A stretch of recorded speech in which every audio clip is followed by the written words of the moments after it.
A very good morning, everyone. Today we'll be starting the first principle of which is part of our second unit. This principle is called as principle of variable proportions, or you can also call it as law of diminishing returns. And why do we study this? Because it does tell us how much we should produce, how much input we should put in to have the best possible results. It tells us how much input we should put in, resultantly how much output we should be targeting so that our profit is maximum. What should be the decision point? Okay, so let's get into it. Principle of variable proportion, what does it tell? How much to produce, how much quantity should be produced. How do we define it? Herein we study how the output changes when one input is changing. Let's say fertilizer quantity, okay, and other inputs, every other thing, irrigation, seed, and other fertilizers, labor quantity, everything else is fixed. Okay, this bar means the quantity of it is fixed. So when you see one input is fixed and one input is changing and other inputs are fixed, so the proportion of fixed and variable inputs keep on changing. Okay, let's say the numerator is fertilizer that is changing and the denominator is some other input that is fixed. If this keeps on changing, so this proportion value will keep on changing. So that's why we call it as principle of variable proportion. We see how the output behaves as the proportion of variable and fixed input changes.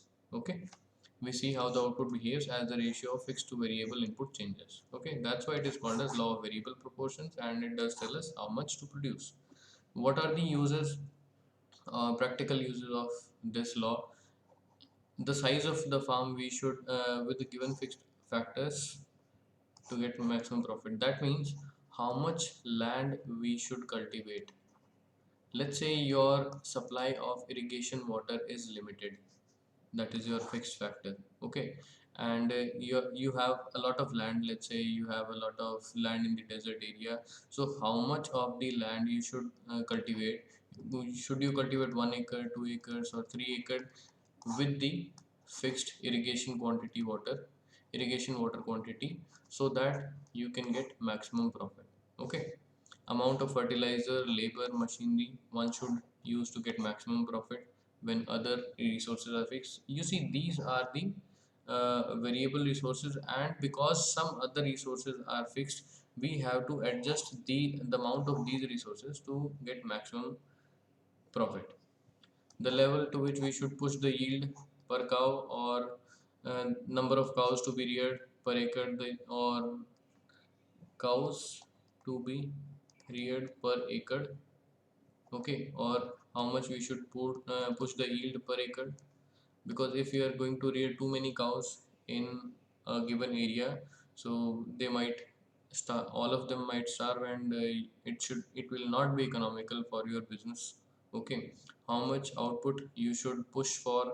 Let's say how much seed you should put in an acre of field uh, to get maximum profit. So these are some practical applications. So let's see how the law works with the help of a table first. So as I have told you in the earlier lecture, some of the major points. What is this total product? That means, let's say you're putting in 10 kg of input, and the total output you get, the total yield you get, is your total product. This is the marginal input. Let's say you're increasing the quantity of input by 1 unit, so the marginal input added is 1. The quantity is 1 because you're changing the quantity of input by 1. Marginal product, that means when you're increasing the quantity of input by 1 unit, by how much the output is changing. Let's say your input was 0 quantity, you didn't add anything, you didn't add any fertilizer, but still you got some output. When you increase the quantity of input fertilizer by 1 unit, The output increased by how much? From 2 to 5, it increased by 3. That is your marginal product. When you increase the input quantity by one more unit, the output increased by 4. This is your marginal product. So let's now I think you can understand how these two columns are related. Okay, this column just tells the gap between the consecutive total output values. Average product is simple, just let's say 9 divided by 2 will give you 4.5 output per unit of input. Okay, 14 divided by 3 will give you 4.6. Okay, now let's see how the decision is being made. When you are adding input, it is costing you something. Each additional unit of input is costing you something. What is it costing? Let's say its price is fixed. Price of per unit of input is rupees 4. When you are increasing the input quantity by 1, it is the cost that is being added is rupees 4. Okay, and when you are adding input, you are getting some output, and how much money that increased output is giving you is given by marginal returns. Let's say from this to this, your marginal you can say marginal product was 3 units, and the price was 3 into per unit was 3. So 3 into 3 is 9. Okay, just simply multiply this by the price, this price, and you will get marginal revenue. That is additional revenue that you are getting due to the additional product that you are getting due to use of one more unit of input. Okay, total revenue, it is just cumulative total of all these revenues. Okay, 6 plus 9 15 plus 12 27 plus 15 42 plus 21 63. I think you can get it now. And now the cumulative total of marginal cost is here 0 4 8 12 16 20 20 24. It's just a multiplication of 4 because the marginal cost of each unit of input is same. And net revenue, that means revenue after cutting out cost. Total revenue minus total cost, this minus this will give you net revenue. 27 minus 8 will give you 19. So at what point you should stop? You know by this table that this is going to happen if you increase the quantity of input gradually, and this much are the returns you are going to get. Total returns, total cost, this much is going to be your cost, and this much is going to be your pure profit. This much is going to be your additional cost for each unit of input. This much is going to be your additional return from each unit of input. Okay, so what should be the decision criteria? So at what point we should stop adding or stop using more unit of inputs? Should we be using only 7, only 8, or only 9? The rule for this is MC is equal to MR. That means the additional cost of input that you are going to add should be either equal to the additional returns you are going to get from that use of input, or it should be less than that. Okay, let's say we decide to use 7 units of input. Is it the best possible outcome for us? For let's see, let's go to MC and MR column for it. Marginal cost for the 7th unit is rupees 4, and marginal returns, that means the money we are getting from the output by using one more unit of input is 9 rupees, but the cost of it is only 4. That means we are earning money. Okay, the additional cost is just 4 and the additional money we are getting is 9. That means we are earning. We should increase the quantity of input. Let's say we add one more, so the marginal cost is again 4 because the price is same, and the marginal returns are still greater than the marginal cost. Here in this case, marginal returns is greater than marginal cost, marginal returns is greater than marginal cost. Let's say, should we shift to the ninth unit? Should we add one more unit of input? Now the marginal cost is 4 and marginal returns is 3. So at we should not be adding this unit of input because here we are going to lose rupee 1. Okay, so the best possible outcome is this one. We should be only adding the input the last unit of input we are going to add should either give us marginal returns that are greater than the marginal cost, or at least marginal returns should be equal to marginal cost. Okay, but if marginal returns are less than marginal cost, we are not going to use that unit of input. This is our best possible outcome according to this whole table, and at this point our net returns, that is profit, is maximum. You can see the profit is increasing, reached to the maximum point, and then it started decreasing. Okay, so this is our decision rule. MR is equal to MC. We should be adding inputs and up to the point it is giving us more than it is costing us. Okay, so let's move to the diagrammatic part now. How that table, if plotted on a two axis, let's say xy axis, two-dimensional graph, how does it behave? So this is how it behaves. This is nitrogen, that is our input, that is changing, and all the other inputs are fixed. And here the quantity of nitrogen, let's say, you can see, is increasing. And as we increase the quantity of nitrogen, this is how the total product is behaving. First, it is increasing at an increasing rate.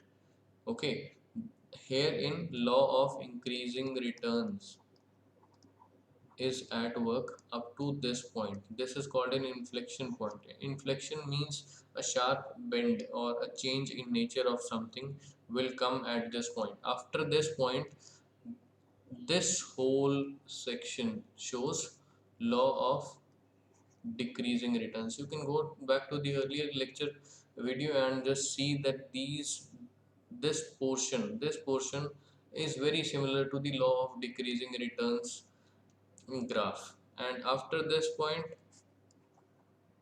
there are actually negative returns. Okay, negative returns. All right, so this is how the total product is behaving. And if we just plot the marginal product curve, marginal product column, this column, okay, here this red line will come in, this particular red line. Okay, you can see how it is behaving. Let me change the color. How it is behaving, see, at this point it will reach maximum. It is just below the inflection point. Let's say when the marginal product is maximum, at the corresponding point there is an inflection point. Then the marginal product will start decreasing. It will become zero at one point and go on to be negative. Okay, if you are going to add too much of nitrogen, one point will come that the additional unit of nitrogen that you are adding is killing your plants. Okay, so that's why the marginal product becomes negative. Average product is just simple, total product divided by the quantity of input that is being used. At this point, the marginal product is equal to the average product, and at this point average product is maximum. Okay, also you can see one more thing. When average product is increasing, marginal product is above it. You can see this gap. Okay, and when average product is decreasing, marginal product is below it. Okay, you can see the gap. So this is a universal relationship between average and marginal. Universal relationship. Okay, we'll be talking about it later on. Now if we divide this whole graph into, we can actually divide it into three stages or three parts. First one is called as irrational stage, stage 2 is called as rational stage, stage 3 is again called as irrational stage. Let's talk about stage 3, why it is called as irrational stage. This means we should not be using any more quantity from this point onwards of the input, because it is going to give us negative returns, it is going to kill our plant. So there is no point in producing this quantity of output using this much of input. Okay, because we are losing money. First is the cost of additional input we are adding. Next is the loss of revenue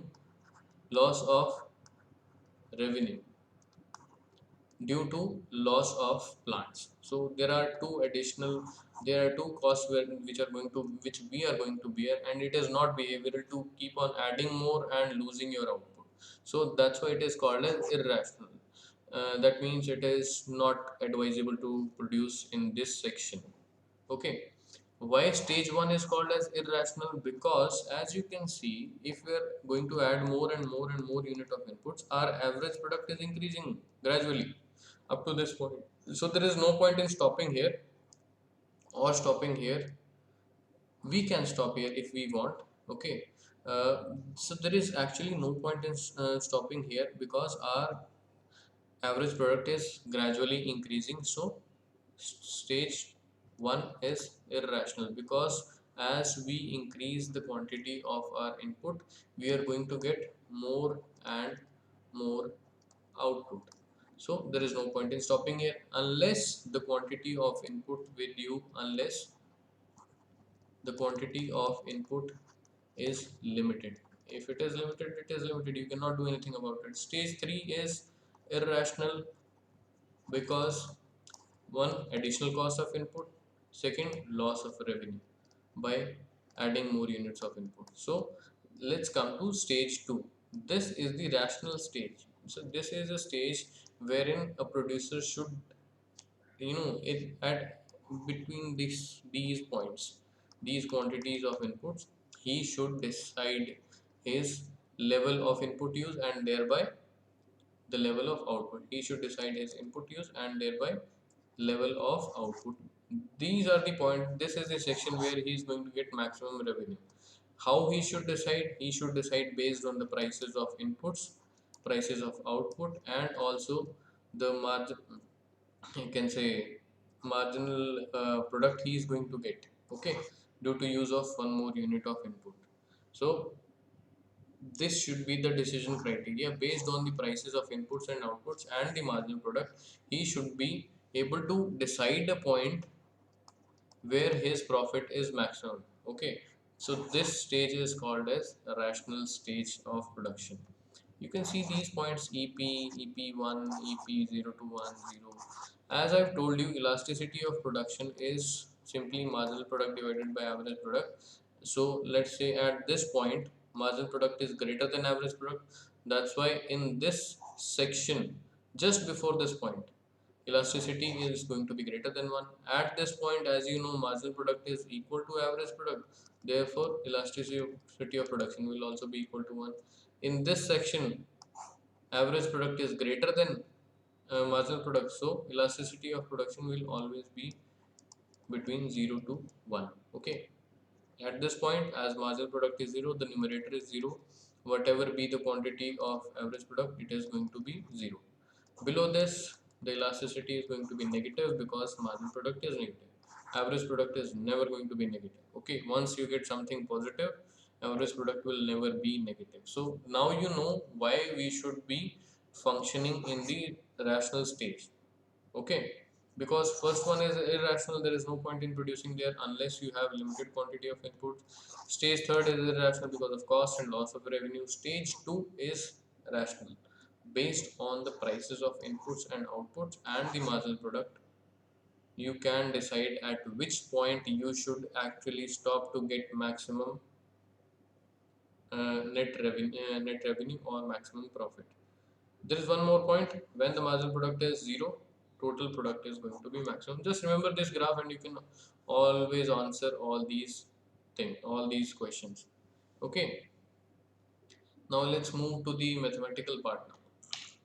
As I've told you, that profit maximizing criteria, or the point which tells us how much we should produce or when to stop adding more units of input, these all things mean the same.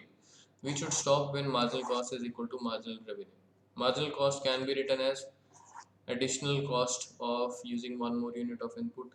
This is what it means, that price of input into additional quantity of input that is being used.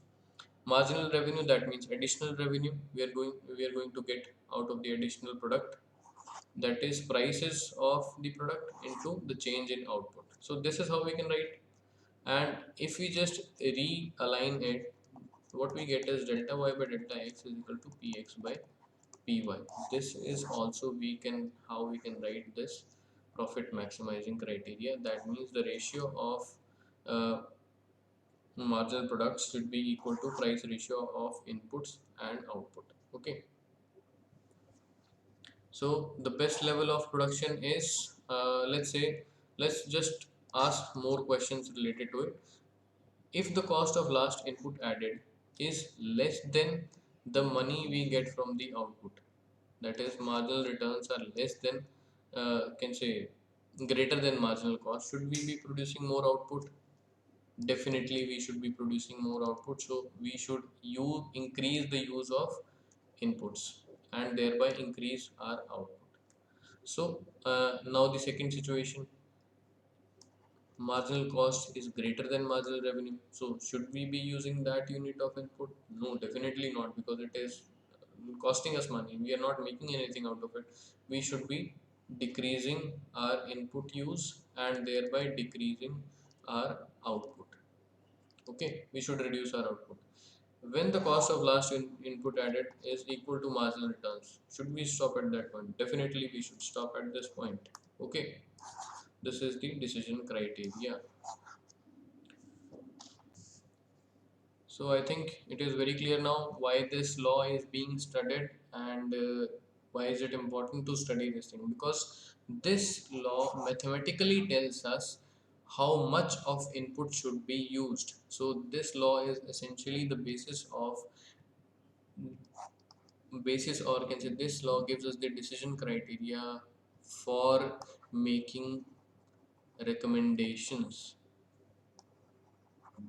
recommendations to scientists. Scientists are going to make their recommendation based on their field trials, that this much of urea, this much of, can say, nitrogen, phosphorus should be used so that you get maximum profit.